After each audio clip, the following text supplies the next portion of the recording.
Hello friends, সবাই কেমন আছো?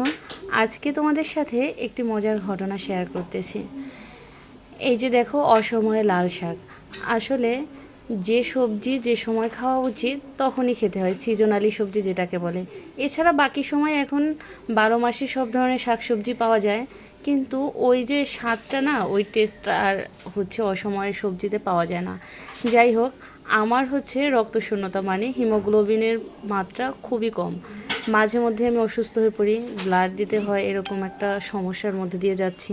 তো এজন্য আমার প্রচুর শাকসবজি খেতে হয়।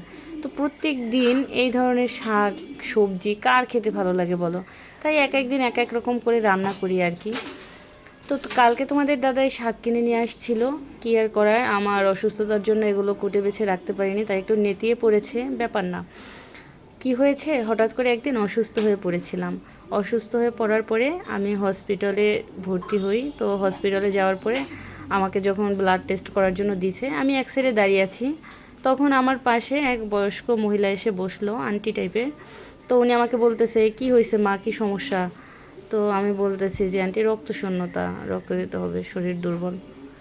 উনি আমার কথাটা শেষ না হতেই আমার দিকে এমনভাবে তাকালো, তাকে আমাকে বলতেছে, খেয়ে দিয়ে শরীরটা তো বেশ নাদুস নুদুসই বানাইছো, এই শরীরে আবার রক্ত নাই কেমনে? বলেন কেমন লাগে? এই কথাটা শুনে তখন আমার রাগে, শোকে, দুঃখে, কষ্টে আমার আসতেছিল হাসি, না আসতেছিল কান্না। আমি যে কি করব, হয়ে বসছে আন্টি বয়স্ক টাইপের, তাই কিছু ওনাকে বলতেও পারলাম না। নিজের রাগ দুঃখ নিজের ভিতরেই চাপায়া রাখলাম। এটা কোনো কথা বলেন? উনি আমাকে দেখে এভাবে রিয়েক্ট করলো, আমি বিষয়টা এখন পর্যন্ত মনে উঠলে একা একা হাসি, জানেন। এইভাবে কেউ কাউকে বলে? আপনারা বলেন, কথাটা কি আন্টি ঠিক বলেছিল?